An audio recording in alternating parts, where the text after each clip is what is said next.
जय हिंद। आप सब कैसे हैं? स्वस्थ हैं? ठीक हैं? बहुत बढ़िया। आज हम सेकंड चैप्टर पढ़ेंगे, हमारा इतिहास का सल्तनत काल की शुरुआत। कल हम लोगों ने पढ़ा था, उसके आगे आज हम पढ़ेंगे पाठ दूसरा, सल्तनत काल की शुरुआत। तराइन के द्वितीय युद्ध में पृथ्वीराज चौहान की पराजय के पश्चात दिल्ली में तुर्क शासकों का राज्य स्थापित हो गया। तराइन के द्वितीय युद्ध मतलब 1192 ईस्वी में जब पृथ्वीराज चौहान जी हमारे हार गए थे। किससे हार गए थे? मोहम्मद गोरी, जो गजनवी से आया था। और उससे हारने के बाद तुर्क शासकों का राज्य शासन यहाँ पे स्थापित हो गया। इन तुर्क शासकों का जो रहन सहन, धर्म, भाषा, शासन करने का तरीका था, ये सारा तरीका कैसे था? भारतीय शासकों से अलग था। It was quite different. ये थोड़ा सा भिन्न था। तुर्क शासक सुल्तान की उपाधि धारण करते थे। कौन सी उपाधि धारण करते थे? सुल्तान की। किसकी उपाधि धारण करते थे? सुल्तान की। इन्होंने दिल्ली को शासन का केंद्र बनाया और लगभग 320 साल तक शासन किया। इन्होंने अपने शासन का केंद्र, हेड क्वार्टर किसे बनाया? भारत की जो अभी राजधानी है दिल्ली, उसे बनाया और वहीं से अपनी सत्ता चलाई। कितने साल तक चलाई? 320 साल तक। अगर इसमें चार जोड़ दिया जाए तो कितना हो जाएगा? 324 हो जाएगा। और 324 किसका स्क्वायर है? 18 का ना। स्क्वायर रूट अभी याद नहीं हुए ना? स्क्वायर और स्क्वायर रूट याद कर लीजिए महानुभावों। चलिए, मोहम्मद गोरी की मृत्यु जो हुई वो कब हुई? 1206 ईस्वी में हो गई। 1206 ईस्वी मतलब 1192 में तराइन के द्वितीय युद्ध से वह अपनी जर्नी भारत में शुरू किया। 8 साल उधर, 6 साल इधर, कुल 14 वर्ष का शासन इनका चला। किसका चला भैया? मोहम्मद गोरी साहब का। उसके मृत्यु के समय लगभग पूरा उत्तर भारत उसके अधीन हो चुका था। The north India, entire north India, अगर हम इसे ऐसे डिपिक्ट करें भारत का नक्शा, तो इधर वाला जो नॉर्थ इंडिया था, साउथ के इस तरफ वाला, इस छोर का, ये सारा ये अपने अंडर में ले चुके थे। अब उसके बाद हुआ ये कि उन्होंने भारत में शासन चलाने के लिए गुलाम अधिकारी नियुक्त किए। क्या नियुक्त किए? गुलाम अधिकारी। इन्हीं में एक योग्य गुलाम अधिकारी कुतुबुद्दीन ऐबक था। उसका गुलाम था, मतलब कि अपने गुलाम, अपने दास को रखते थे, अपने नौकर को। और उसी में से एक ज़्यादा बुद्धिमान, ज़्यादा उसका बड़ा नौकर था कुतुबुद्दीन ऐबक। कौन था?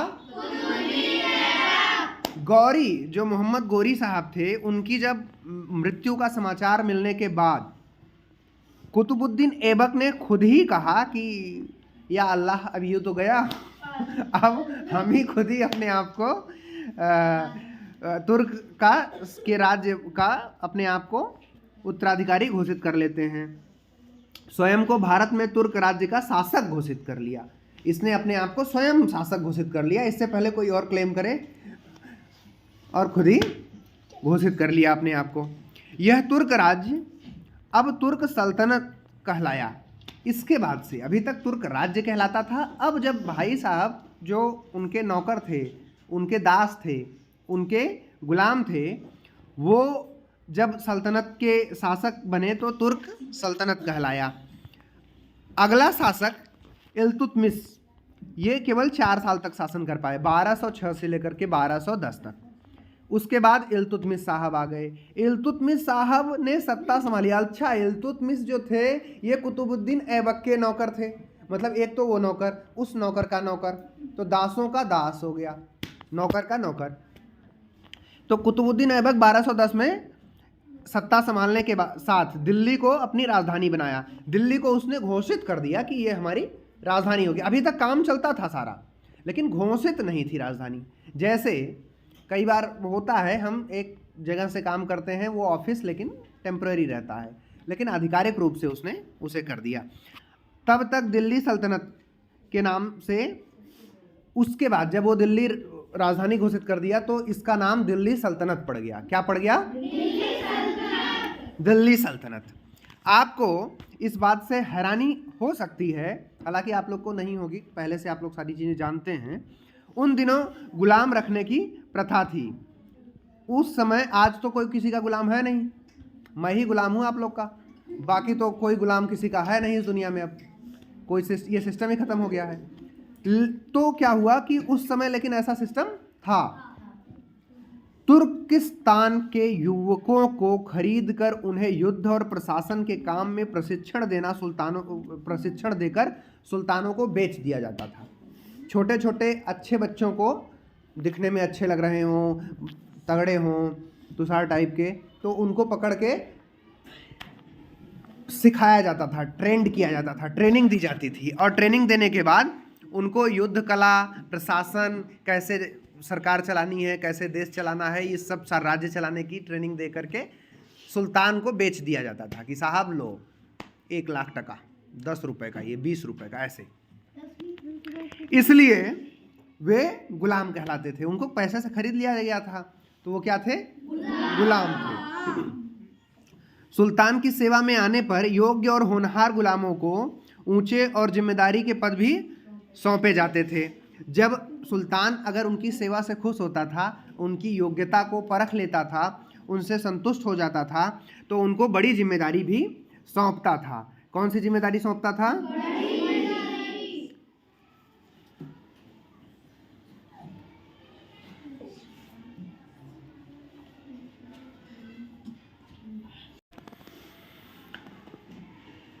और उस बड़ी जिम्मेदारी का निर्वहन ये बड़ी श्रद्धापूर्वक किया करते थे। सुल्तान मोहम्मद गोरी की सेवा में ऐसे ही कई गुलाम थे जो भारत में उनके राज्य का शासन चलाया करते थे। सल्तनत के सामने कौन कौन सी चुनौतियां आई, समझिए। सरदार, जिन्हें अमीर कहा जाता था, तुर्क और अफगान कबीले के होते थे। ऐसे सरदार जिन्हें अमीर भी उन्हें कहा जाता था, वो तुर्क और अफगान कबीलों के होते थे, उन्हीं को अमीर कहा जाता था। इनमें जातीय श्रेष्ठता एवं सल्तनत में ऊंचा स्थान पाने की भी होड़ रहती थी। इनमें अपने आप को श्रेष्ठ बताने और सल्तनत में ऊंचा स्थान पाने की होड़ लगी रहती थी। इन्हीं अमीर सरदारों में से ही सुल्तान होता था। इन्हीं अमीर सरदारों में से ही कोई एक सुल्तान बनाया जाता था। सुल्तान होने के लिए सैनिक योग्यता एवं शासकीय क्षमता का होना आवश्यक था। भाई, सुल्तान बनने के लिए आपके अंदर अच्छा नेतृत्व क्षमता होना चाहिए, आप अच्छे प्रशासक होने चाहिए, तभी बन पाएंगे ना।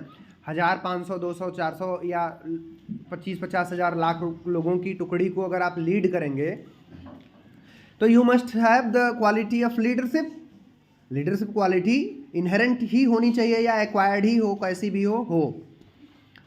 इन क्षमताओं के प्रभाव से वह सुल्तान बन सकता था और तभी तुर्क अमीरों का समर्थन प्राप्त करना भी संभव था, तभी उसको लोग सपोर्ट करते थे।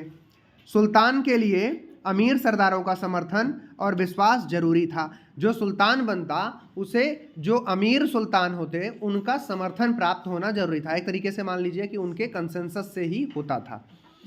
उसे हमेशा भय रहता था कि कहीं ये अमीर सरदार आपस में मिलकर कोई षड्यंत्र ना करें, अमीर सुल्तान आपस में मिलकर कोई षड्यंत्र ना कर दें सुल्तान के खिलाफ। ये हमेशा सुल्तान को डर बना रहता था। अतः सुल्तान का अधिकांश समय इन गुप्त षड्यंत्रों से बचने के उपायों में बीतता था। भाई, आप कभी सत्ता पे हो काबिज, तो आप अपनी सत्ता को बनाए भी तो रखना चाहोगे। शिखर पे पहुंचना आसान है, लेकिन बने रहना कठिन है। तो अपने आप को बनाए रखने के लिए मेहनत ज़्यादा करनी पड़ती है। जैसे आप किसी एक परीक्षा में टॉप कर जाओ, लेकिन हमेशा टॉप करो, इसके लिए आपको बहुत मेहनत करनी पड़ती है। किसी में आप सेकंड आ जाओ, थर्ड आ जाओ, फोर्थ आ जाओ, टॉप 10 में आ जाओ, जैसे सैटरडे टेस्ट में होता है, लेकिन हमेशा टॉप 10 में बने रहने के लिए आपको बहुत मेहनत करनी पड़ती है। वैसे ही सुल्तानों को इन अमीर सरदारों में संतुलन भी बनाए रखना पड़ता था। अमीर सुल्तानों को किसी को तुष्ट करना पड़ता था, किसी को जैसे मुझे क्लास मैनेज करनी पड़ती है, कुछ इसी तरीके से वो भी मैनेज करता होगा। कभी किसी को आंख दिखा के, कभी किसी को प्यार से पुचकार के, कभी किसी को ज़्यादा मोहब्बत करके, किसी को कम मोहब्बत दे करके। सुल्तान इस्लाम धर्मावलंबी थे। जो सुल्तान थे वो इस्लाम धर्म को मानने वाले थे तथा बाहरी देशों से आए थे। वो बाहर से आए थे, भारत से तो थे नहीं। इसलिए भारतीय जनता पर शासन करने के लिए तुर्क अमीरों, उलेमा, धार्मिक वर्ग आदि को खुश करने के लिए साथ ही हिंदुस्तानी जनता से भी सतर्क रहते थे। अब न जनता उनकी, न क्षेत्र उनका, लेकिन शासक वो हो जाते थे। अब वो अपने अमीर सुल्तानों से भी बच के रहते थे कि कोई षड्यंत्र ना हो जाए, कोई जनता भी षड्यंत्र ना कर दे, इससे भी वो बच के रहना उनको पड़ता था। वे क्योंकि सल्तनत में विद्रोहों का भय हमेशा रहता था। सल्तनत में कोई विद्रोह ना कर दे, इस चीज़ का भय हमेशा बना रहता था। सल्तनत कालीन शासकों ने आंतरिक शांति बनाए रखने के लिए शासकीय प्रबंधन तंत्र तथा राज्य विस्तार एवं बाह्य आक्रमण से रक्षा के लिए मजबूत सैन्य संगठन भी बनाए। अपनी आर्मी को बहुत स्ट्रांग किया। आप कभी सत्ता संभालें तो आर्मी आपकी मजबूत होनी चाहिए। इनमें प्रारंभिक तुर्क, खिलजी वंश, तुगलक वंश, सैयद वंश, लोदी वंश प्रमुख थे। कौन कौन से वंश थे देखिए।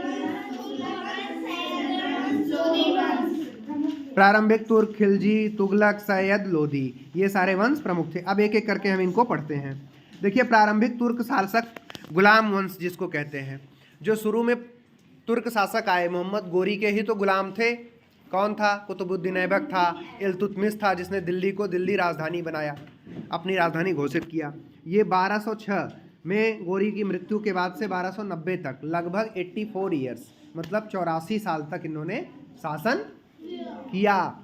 कुतुबुद्दीन ऐबक जब बना तो देखो इसने क्या क्या काम किए और कैसे कैसे शासन इसने चलाया।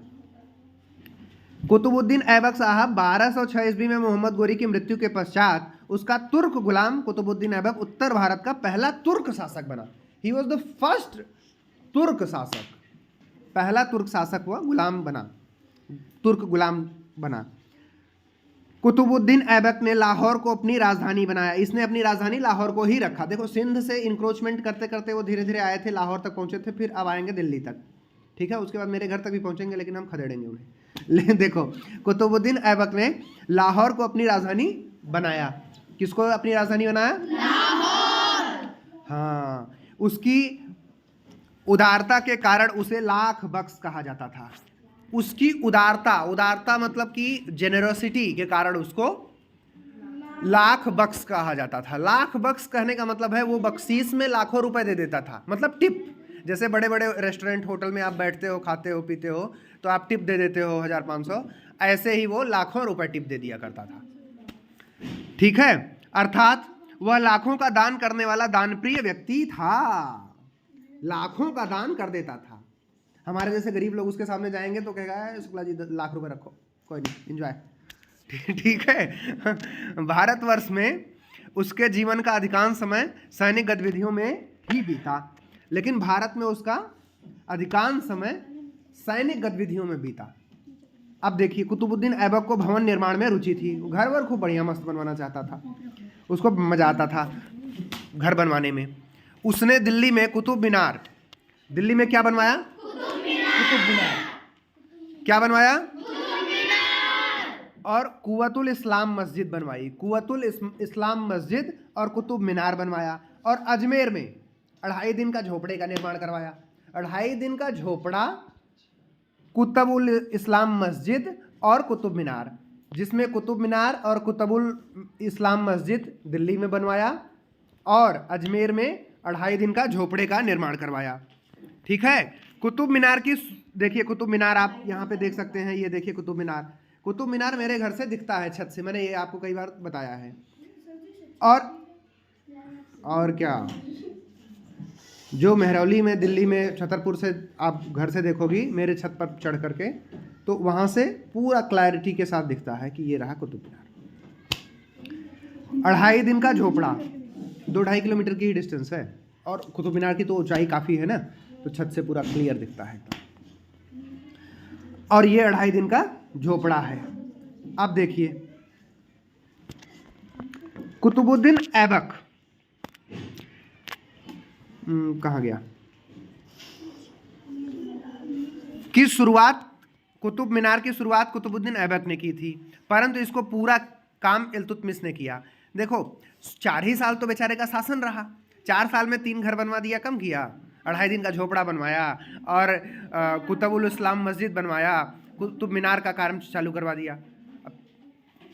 4 साल तो ऐसे बीत जाते हैं, पता ही नहीं चलता है, इसलिए काफ़ी काम किया। कुतुबुद्दीन ऐबक ने भारत में एक नए राज्य की नींव अवश्य डाली, उस राज्य को सुदृढ़ बनाने का अवसर उसे नहीं मिला। कुतुबुद्दीन ऐबक की मृत्यु 1210 ईस्वी में कहाँ हो गई, चौगान खेलते हुए घोड़े से गिर गए थे।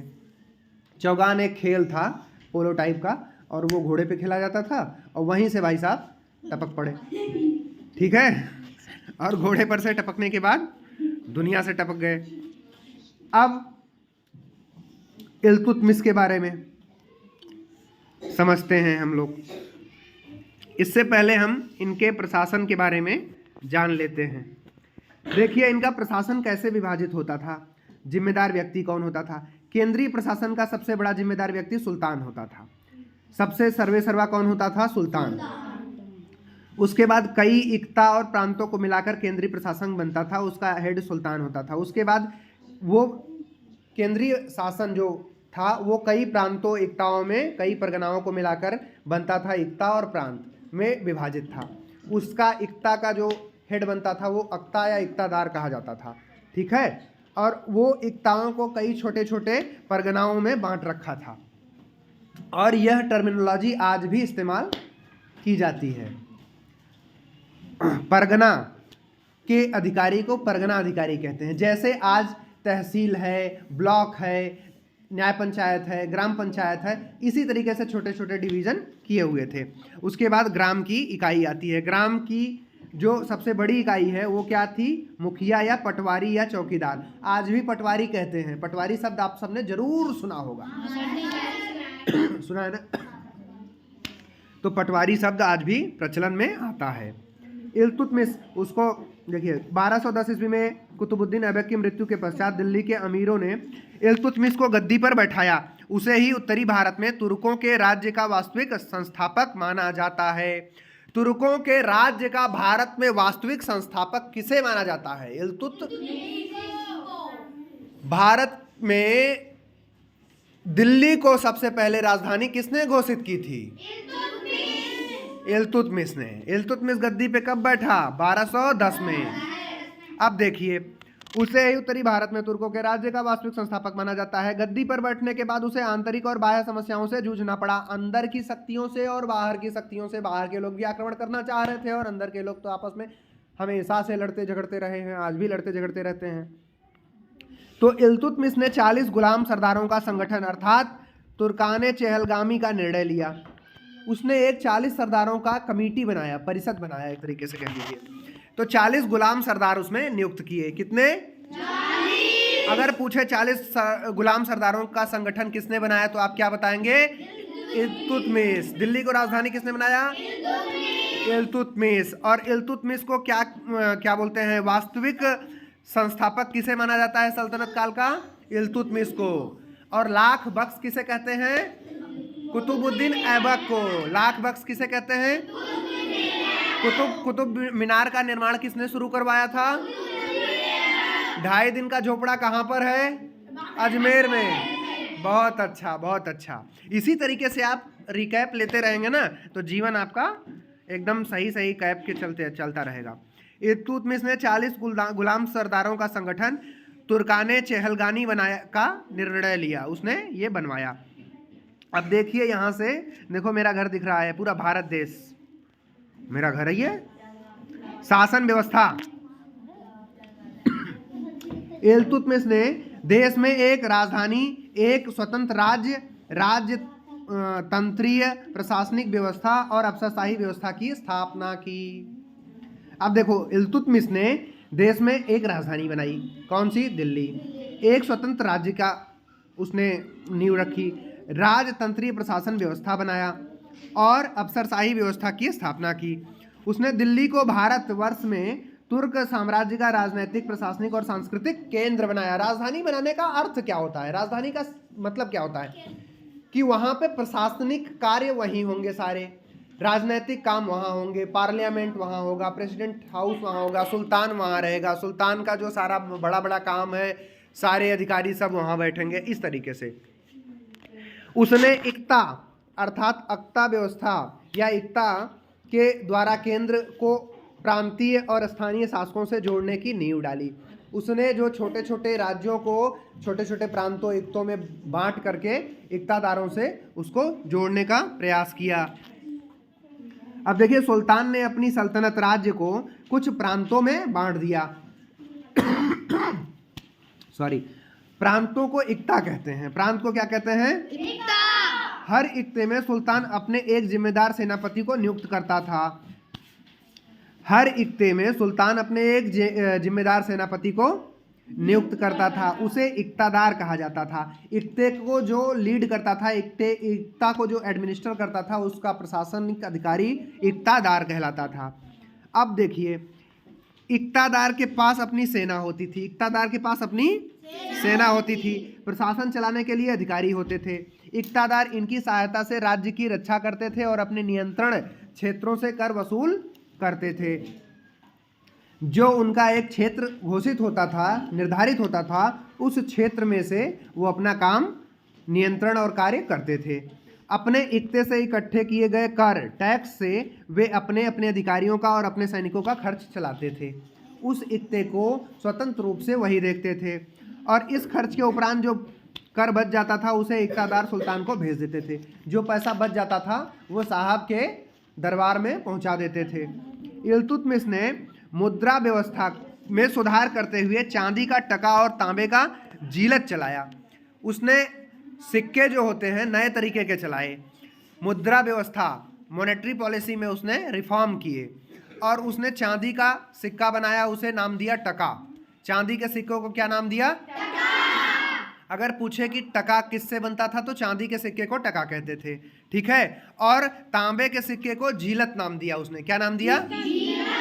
जीलत किसे कहते थे? तांबे के सिक्के को। 1236 में इल्तुतमिश की मृत्यु हो गई। उसने अपने जीवन काल में ही अपनी पुत्री रजिया को अपना उत्तराधिकारी नियुक्त कर दिया था। मध्यकालीन भारत के इतिहास में यह पहली घटना थी जब किसी सुल्तान ने, किसी राजा ने अपनी कन्या, अपनी पुत्री को अपना उत्तराधिकारी नियुक्त किया हो। नारी उत्थान में सबसे बड़ा पॉइंट ये आप लिख सकते हो। ये सुल्तान इल्तुतमिश ने सबसे पहले किया। उनकी बिटिया का नाम था रजिया, रजिया सुल्तान, जिसे रजिया सुल्ताना के नाम से हम जानते हैं।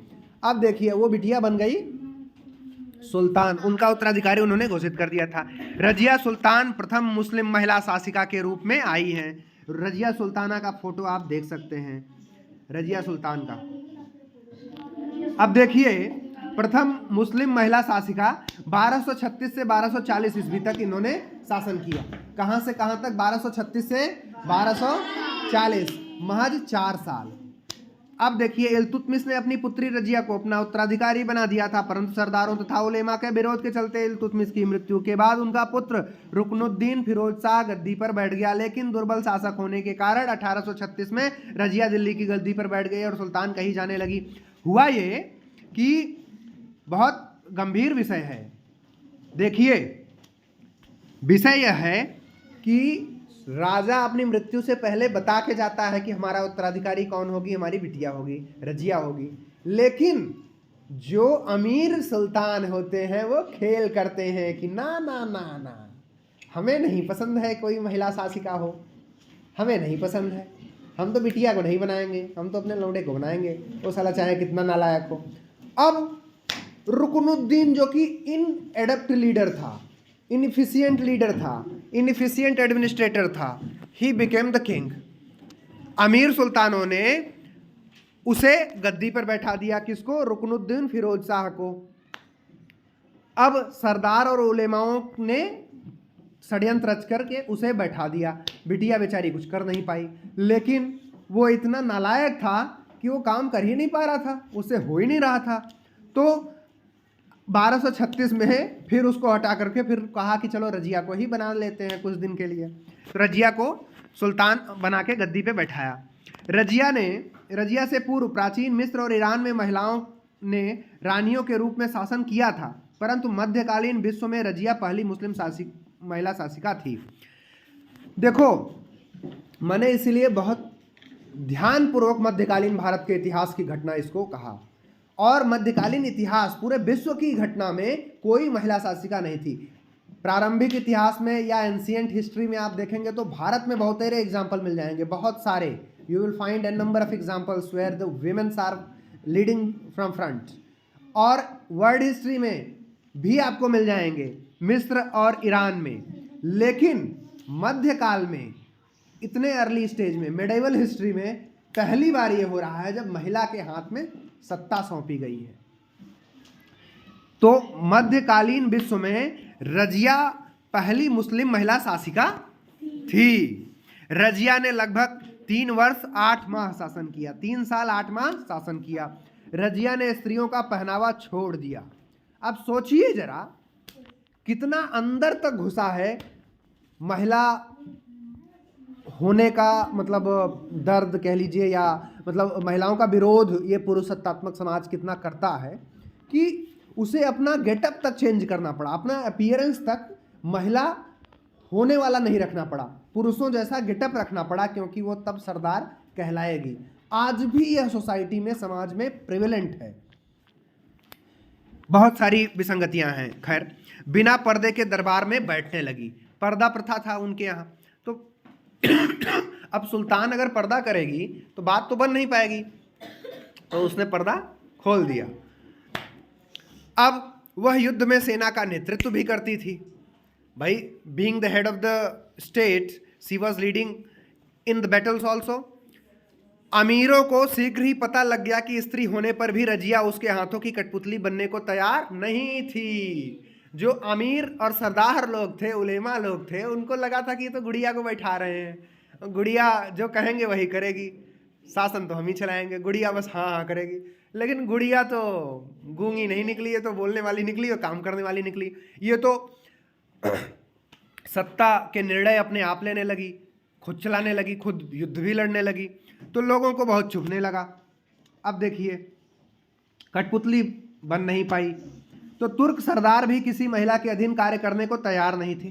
सोचिए, वो भी किसी महिला के अंडर में काम करना नहीं चाहते थे कि ना, महिला कैसे हम पे रूल करेगी, how women can rule over main, that was there thinking, जो कि गलत थी। अब इतना संकीर्ण, नैरो माइंडेड वो थे या उस समय का समाज था, इसे इस तरीके से लिया जाए। उन्होंने एक षड्यंत्र के द्वारा उसे गद्दी से हटा दिया। एक षड्यंत्र रचा गया, और षड्यंत्र की कहानी बहुत ज़बरदस्त है। वो वापस आ रही होती है पंजाब से युद्ध करके, हरियाणा के बीच में, वहाँ पे उसको ज़बरदस्ती वहाँ पे मार दिया जाता है। वो किसी दिन एक स्टोरी करके उसको समझाएंगे कैसे वो रात की घटना घटती है। देखिए थोड़ा सा इसमें दिया भी है। अतः 1240 ईस्वी में कैथल हरियाणा में रजिया की हत्या कर दी गई। रजिया के बाद उसका एक भाई और 2 भतीजे बारी बारी से सुल्तान बने जो अयोग्य थे। उसके बाद उसका भाई बना, फिर 2 भतीजे थे वो बने, और दोनों सारे नालायक थे। अतः इल्तुतमिश के छोटे पौत्र नसीरुद्दीन महमूद का दिल्ली का सुल्तान बनाया गया। बाद में जब इन तीनों से थक गए तो नसीरुद्दीन महमूद को दिल्ली का सुल्तान बनाया गया। अब बताइए, नसीरुद्दीन महमूद जो था, ये 1246 से 1265 तक राज्य किया, लगभग 19 साल। 40 तुर्की सरदारों का दल इस समय अत्यधिक शक्तिशाली हो गया था। वे जिसे चाहते गद्दी से उतार देते थे, जिसे चाहते गद्दी पर बैठा देते थे। 1246 में इस दल ने कुतुबुद्दीन के पौत्र नसीरुद्दीन महमूद को सुल्तान बना दिया। महमूद ने एक अमीर जिसका नाम बलबन था को अपना नायब बनाया। बलबन ने धीरे धीरे अपनी स्थिति सुदृढ़ कर ली और वह शक्तिशाली सरदार बन गया। वह एक बहुत शक्तिशाली सरदार बन गया।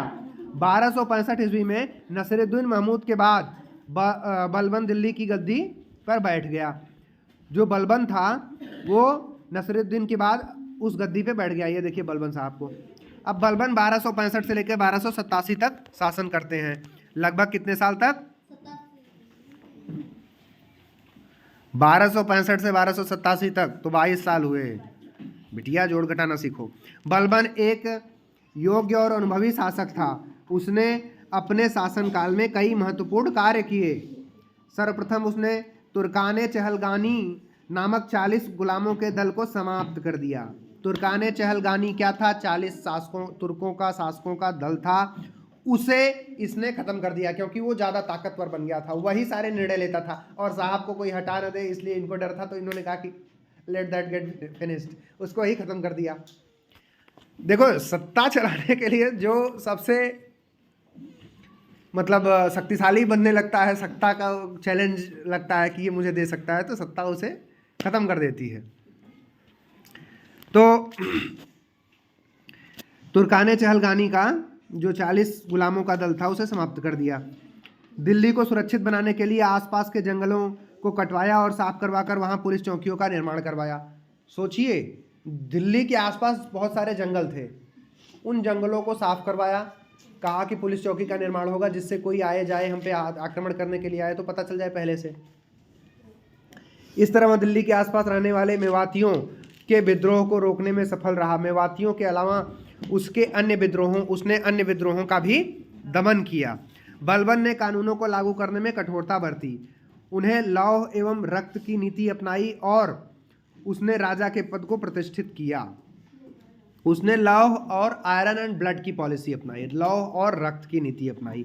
अगर पूछे कि लौह और रक्त की नीति किसने अपनाई तो क्या उत्तर होगा? बलबन। अब देखिए, वह राजा को धरती पर ईश्वर का प्रतिनिधि मानता था, मतलब वो राजा को पृथ्वी पर ईश्वर द्वारा भेजा गया प्रतिनिधि था, ऐसा कहता था। बलबन का मानना था कि राजा को ईश्वर से प्राप्त शक्ति प्राप्त होती है, इसलिए उसके कार्यों की सार्वजनिक जांच नहीं की जा सकती। राजा वो अपने आप को बचाने के लिए देखिए कैसे धर्म का, भगवान का सहारा ले रहा है।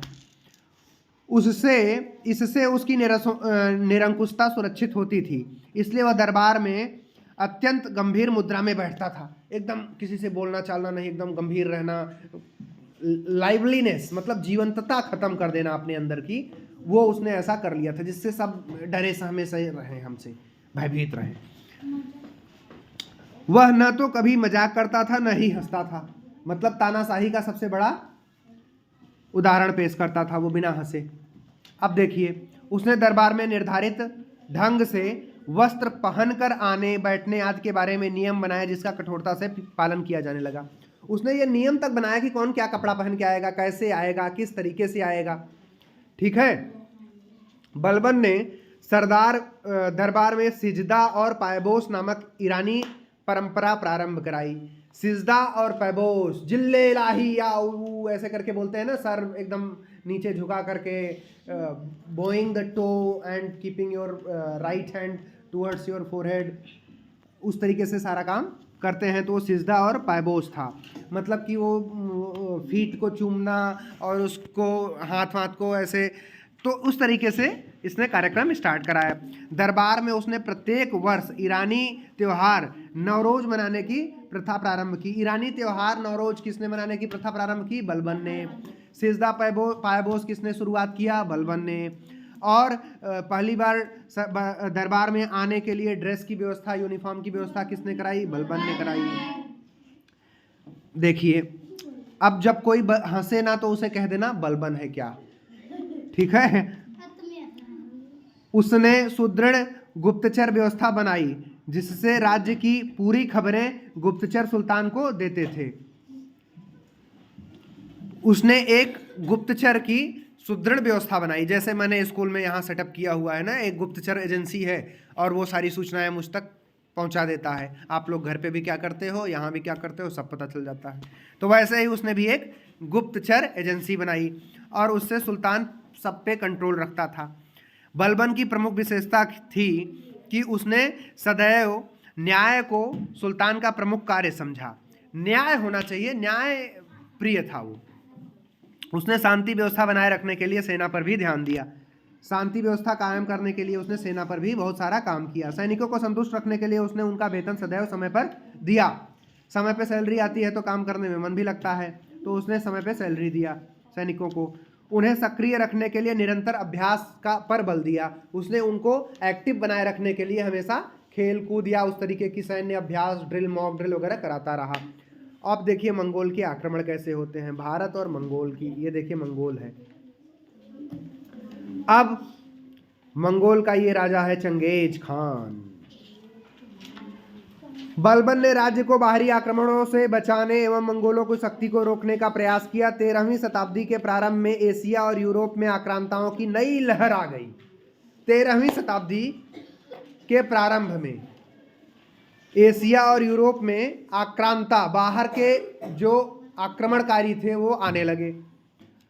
यह नए आक्रमणकारी मंगोल थे। कौन थे? मंगोल थे, जिन्हें उस महान साम्राज्य के लिए सबसे अधिक जाना जाता है जिसका गठन उन्होंने चंगेज खान के नेतृत्व में किया था। मंगोल साम्राज्य का गठन, उसका जब से सबसे मजबूत नेतृत्व चंगेज खान ने किया। 13वीं सदी का अंत होते होते मंगोल साम्राज्य ज्ञात दुनिया के बड़े भाग तक फैल चुका था। दुनिया के काफी हिस्सों तक, एक बड़े भूभाग तक चंगेज खान ने अपनी सत्ता फैला रखी थी। चंगेज खान के नेतृत्व में उसकी शक्ति बहुत बढ़ गई थी। मंगोल आक्रमण की भयंकरता को बलबन भली भांति अनुभव करता था। जो बलबन था उसे इस बात का डर सताता रहता था, वो इस बात को जानता था। He was quite analytical enough to predict that what is going to happen from the Mongol side. अब इसलिए उन्होंने रोकने के लिए उसने मंगोलों को मार्ग में पकड़ने वाले पुराने दुर्गों की मरम्मत करवाई तथा नए दुर्गों का निर्माण करवाया। मंगोल जिस दिशा से आक्रमण कर सकते थे उन दिशाओं में नए दुर्गों, नए किलों का निर्माण एवं जो पुराने बने हुए थे उनकी भी मरम्मत करवाई। वहां पर हिष्ट पुष्ट सैनिकों का एवं विश्वस्त और अनुभवी अधिकारियों की नियुक्ति किया। वहां की आर्मी को उसने अलर्ट पे रख दिया। एक तरीके से शस्त्र और भोजन आपूर्ति की पूर्ण व्यवस्था भी वहां पर कर दी गई। वहां पे जो सप्लाई चेन था, लॉजिस्टिक सपोर्ट था, वो भी उसने प्रोवाइड कराया। फारसी शब्द मुगल का उद्भव मंगोल शब्द से हुआ है। मुगल शब्द फारसी है और इसका उद्भव मंगोल से हुआ है। ये देखिए चांदी का टका दोनों। अब देखिए बलबन की मृत्यु के बाद दिल्ली की गद्दी पर उसके वंश का शासन अधिक दिन तक न रह पाया, परंतु दिल्ली को जो शक्ति बलबन ने प्रदान की उसी के परिणाम स्वरूप खिलजी सुल्तान अलाउद्दीन अपने साम्राज्य का विस्तार करने में सफल रहा। एक तो बलबन ने मंगोलों से रक्षा की अपनी और अपनी शक्ति को यहाँ पे सुदृढ़ बनाए रखा। जब आप किसी बाह्य आक्रमण और आंतरिक आक्रमण से बचे रह जाते हैं तो आने वाले शासक आपके उस क्षमता का भरपूर इस्तेमाल करके अपनी शक्तियों को बढ़ा करके अपने साम्राज्य में विस्तार करता है। वही काम अलाउद्दीन खिलजी ने किया। अब देखिए इसमें कुछ शब्द हैं जिनका अर्थ जानना बहुत जरूरी है। मलिक शब्द का मतलब होता है सरहिंद पंजाब के मुसलमानों की एक सर्व सम्मानजनक उपाधि। वहाँ पे जो सरहिंद और पंजाब के मुसलमान थे वो अपने आप को एक सम्मान की मतलब देने के लिए मलिक शब्द का इस्तेमाल करते थे, मलिक शब्द बोलते थे। प्रांतों को इक्ता कहते थे। जो आज जैसे राज्य बटे हुए हैं, देश हमारा कई 28 राज्य 6 के 8 केंद्र शासित प्रदेशों में है, तो वैसे ही उस समय उसको इक्ताओं में, कई इक्ताओं में बटा हुआ था। मंगोल मध्य एशिया, तिब्बत और चीन के क्षेत्रों में रहने वाली जाति को मंगोल कहते हैं। क्या कहते हैं? मंगोल। मध्य एशिया, तिब्बत, चीन के क्षेत्रों में रहने वाली जाति थी वो मंगोल कहलाती थी। सिजदा, घुटने पर बैठकर सुल्तान के सामने सिर झुकाना, जैसे मैंने कहा बोइंग द टो और touching the feet like that, kissing the feet, ऐसा था, तो वो सिजदा हो गया। सुल्तान पायबोस था, किसिंग द फीट। सुल्तान के चरणों को चूमना वो पायबोस था। ठीक है। जो कि बहुत ही बेकार था एक तरीके से। प्रारंभिक तुर्क, अब देखो हम रिकैप ले लेते हैं कि हमने क्या पढ़ा अब तक। प्रारंभिक तुर्क वंश गुलाम वंश कब से कब तक रहा? गुलाम वंश 1206 ईस्वी से लेकर के 1290 तक रहा। 1206 से 1290 तक रहा। 1206 में जब मोहम्मद गोरी साहब की मृत्यु हो गई तो कौन आया? कुतुबुद्दीन ऐबक। कौन शासक बना? 1206 से 1210 ईस्वी तक 4 साल तक इनका शासन रहा। उसके बाद इनकी मृत्यु कैसे हुई? ये खेल रहे थे, वो घोड़े पर से गिर गए थे, तो इनके मृत्यु 1210 में हो गई। तो 1210 में इल्तुतमिश शासक बना, जिसने दिल्ली को राजधानी घोषित किया और साम्राज्य को विस्तार दिया। अब देखिए, इल्तुतमिश 1210 से 1236 तक शासन किया। 1236 में इनकी भी मृत्यु हो गई। उसके बाद इनकी बिटिया बनी रजिया सुल्तान। थोड़े थोड़े समय के लिए पुत्र और बाकी लोग भी बने थे, लेकिन बेटी 4 साल तक, 3 साल 8 महीने तक शासन की थी। 1236 से लेकर के 1240 ईस्वी तक इसने शासन किया। उसके बाद नसीरुद्दीन महमूद ने शासन किया। बीच में 6 साल 1240 से 1246 के बीच में एक भाई 2 भतीजे इनके शासन किए, लेकिन इन एडेप्ट लीडर्स थे। उसमें जो 40 गुलामों का कमेटी थी वही हेड करती थी, चहलगामी। नसीरुद्दीन महमूद 1246 से 1265 तक शासन किए, 19 साल तक।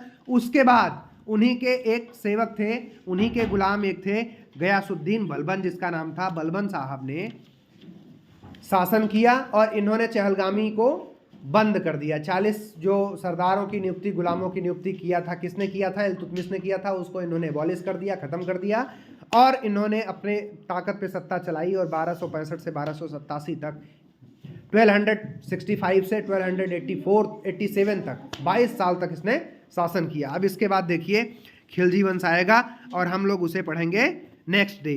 अब तब तक के लिए आप लोग को बहुत बहुत धन्यवाद। Thank you.